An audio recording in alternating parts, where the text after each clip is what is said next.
Приветствуем наших подписчиков и гостей канала Эзотерика для тебя, друзья. Мы вас всех приветствуем в изобилии и достатке. Сегодня в этом видео мы уделим внимание народным приметам на 8 января.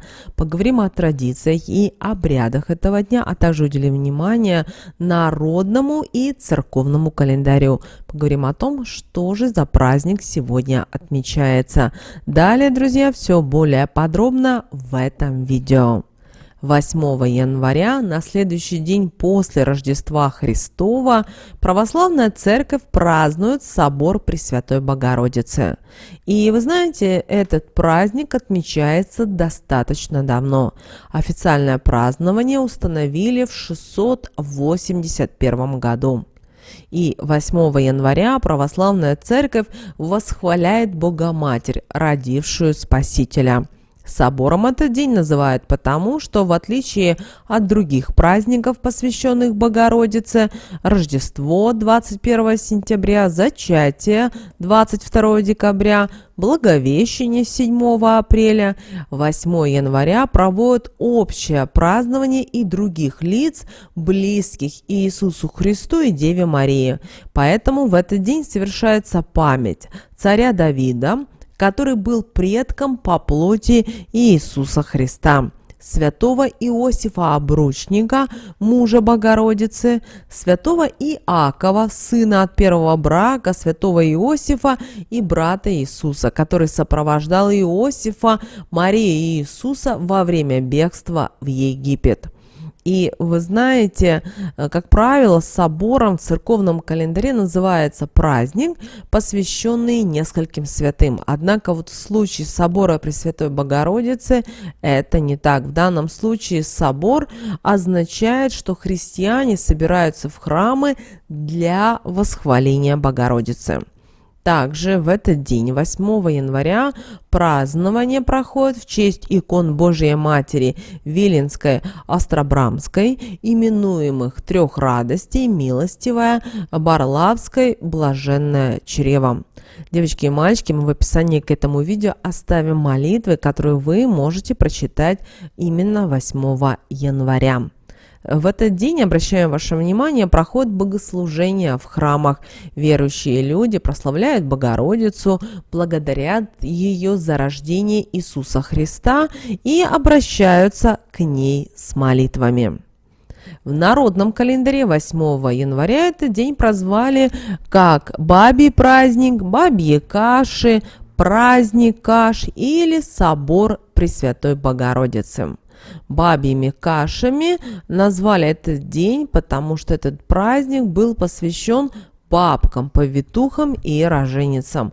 Принято было варить каши и угощать гостей. В некоторых областях ходили в гости к недавно родившим женщинам и приносили им пироги. Женщины в этот день приходили к повитухам, принимавшим у них роды, показывали им ребенка, поздравляли с профессиональным праздником и обязательно дарили подарки. Наши прародительницы рожали в присутствии повитух. Это, как правило, была женщина зрелого возраста, имеющая несколько детей, которая и помогала появлению на свет младенца с помощью определенных магических слов, обрядов, которые и облегчали родовую боль, а также окуривала роженицы целебными травами, и особенным образом топилась баня, где обычно и проходили роды. 8 января был днем, когда все рожавшие женщины традиционно собирались вместе и шли поблагодарить повитуху за ее труд, неся ей угощения. Как правило, это были блинчики, пирожки с разными начинками, а также подарки. Подарки это было, как правило, нательное и постельное белье, одежда, полотенца и куски материи. А повивальная баба для гостей варила гречневую кашу, которую хорошо сдабривала маслом. Все садились за стол и ели угощения, прославляя умение повитухи. Поэтому этот праздник и получил название «Бабьи каши». Но не только кашей кормила своих гостей повитуха, а также сладостями, чтобы они были привлекательными для своих мужей, а также раскидывала над женщинами, которые хотят иметь много детей, проса, являющееся символом плодородности. И все, как правило, заканчивалось песнями и хороводами. Кашей из проса кормили и будущих рожениц, а также повитуха лила им за шиворот молоко, чтобы у них не было проблем со вскармливанием. Они же лили ей на руки воду. По поверьям считалось, что тогда роды пройдут чисто и легко. Плохая народная примета была, когда брызги на руки попадали той, что поливала. Это означало, что больше детей у нее не будет, хотя те, кто уже не хотел рожать, специально обрызгивались. Повивальная баба в праздник Каш 8 января благословляла малышей на быстрый рост и скорые первые шаги, обтирая водичкой им глаза или же обмывая полностью. Давала старшим деткам кашу, чтобы они росли здоровыми, а после вешала им на руки лоскутки с монетками, чтобы дети ни в чем не нуждались. Мазала и лобики медом, разбавленным с вином. Мужчины на бабий праздник не пускали. Это были сугубо женские посиделки, поэтому супруг повитухи, когда к ней приходили гости, уходил из дома. В этот день не забывали и упомянуть умерших повитух, посещали их могилы и несли горшочек каши, приготовленной для бабьего праздника, а также сладости и рюмку спиртного. Бытовала народная примета, что если этого не сделать, то целый год женщины будут рожать в тяжелейших муках, и повитуха не сможет их облегчить. Верующие в этот день 8 января молились пророку Давиду, покровительствующему музыкантам. Еще святой помогает справиться с гневом и злобой, переполняющими душу. На Руси верили, что Давид, играя на гуслях, защищает людей от диких зверей и разбойников, которые могут повстречаться на их пути. Поэтому люди молились ему в этот день, прося о защите. Напоминаем вам, что продолжаются святки, и в этот день принято было гадать на свадьбу, урожай и дальнейшую жизнь. В этот день продолжают и каледовать. Можно ездить в гости в рождественские праздники. Обязательно во время святок старайтесь и помогать людям. Верили, что добро вернется в 10-кратном размере. Особое внимание в древние времена люди уделяли народным приметам касательно погоды. Если в данный день, 8 января, начинается вьюга и стоит мороз, значит летом не будет хорошей погоды. Если сегодня, 8 января, ярко светит солнце, значит год принесет хороший урожай. А если 8 января подгорела каша, значит зимой часто будут снегопады. Если после заката небо превращается в красный или оранжевый цвет, значит скоро будут лютые морозы. Если в данный день отнести на улицу разбитую посуду и остальной лишний хлам, то считается, что в семье скоро наступит счастье. Люди, которые появились на свет в этот день, 8 января, считается, будут иметь веселый и легкий нрав. Они смогут всегда договариваться с другими и никогда не будут жить в бедности. Если рождается мальчик, говорят, что он будет отличным мастером своего дела. В качестве оберега ему нужно всегда носить с собой алмаз. Также считается, что человек, рожденный 8 января, вырастет хозяйственным. Обычно о таких людях говорят, что у них золотые руки. Также обращаем ваше внимание, что сны 7 на 8 января раскрывают уникальный шанс разгадать вам то, что вам приснится, потому что идут вещие сны. Вообще сила текущего дня способствует глубокому погружению в тайны подсознательного, раскрывая то, что до этого было неведомо. Пусть в этот день станет для вас инструментом самопознания, поэтому обратите внимание свое на сновидения.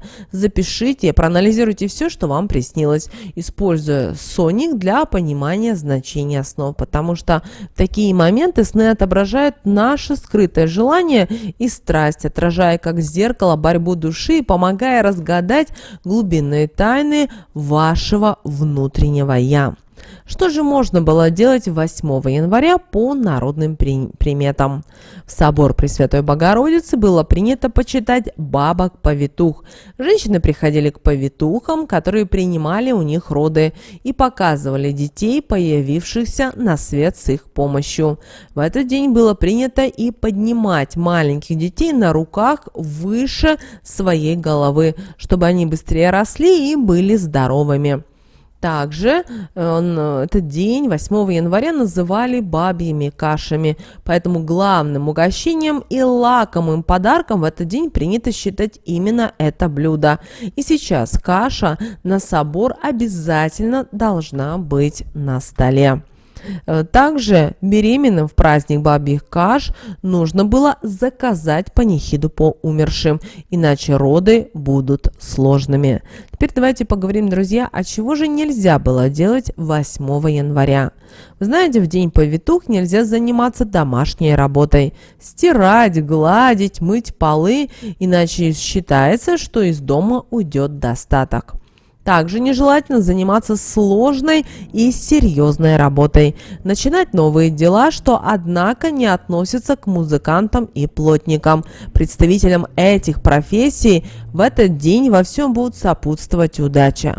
Особенно строго соблюдать запреты следует беременным женщинам, поскольку почти любая работа в такой женский праздник может принести проблемы с беременностью или здоровьем ребенка. Еще не рекомендуются финансовые сделки сегодня, купля и продажа, но при этом разрешается небольшой шопинг. Нельзя в этот день и жадничать, отказывать кому-либо в просьбах, что связано с началом свята, когда на Руси было принято колядовать. А колядующим наши предки не отказывали из опасения весь предстоящий год прожить в нищете и в нужде. Еще в этот день запрещено шить, вязать, заниматься прочими рукоделиями, что может привести к проблемам со здоровьем, особенно со зрением. Также сегодня нельзя проявлять худшие, низменные черты своего характера, поскольку в этот святочный период нечисть стремится поймать человека в свои сети, поэтому категорически запрещено вести себя против норм морали и нравственности, ругаться, распускать руки, сквернословить, врать, желать недоброе и жульничать. Также в этот день, 8 января, нельзя в чем-либо отказывать беременным и повивальным бабкам, иначе с отказавшим может случиться беда большая. По народной примете нельзя 8 января и работать, особенно этот запрет касался будущих матерей и отцов. У ослушавшихся может родиться малыш с разными физическими отклонениями. Согласно поверью, в праздник бабьих каш беременные должны ходить по домам со столовой ложкой и просить у хозяев накормить их кашей, специально приготовленной для этого случая. Отказывать такой гости нельзя, иначе может в доме приключиться множество проблем. Пожар, хищники нападут на скотину или же вовсе смерть придет.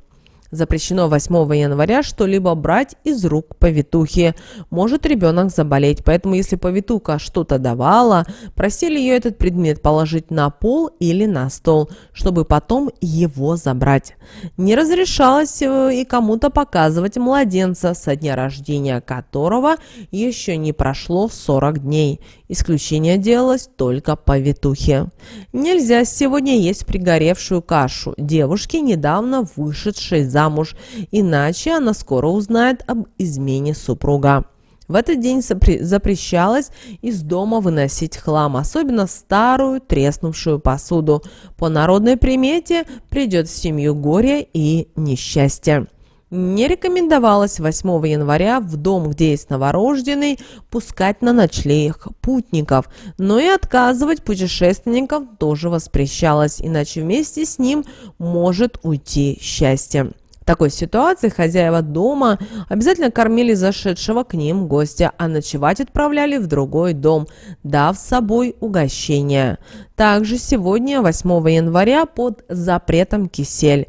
Верили в народе, что тот, кто его выпьет в день бабьих каш, очень скоро отправится на тот свет. Нельзя и на собор Пресвятой Богородицы покупать веревки и изделия из них, иначе в доме кто-то удавится. И помните о том, что если вы будете в этот день готовить, да и есть кисель, это к покойнику. Вот такие, друзья, народные приметы, традиции, обычаи этого дня, 8 января.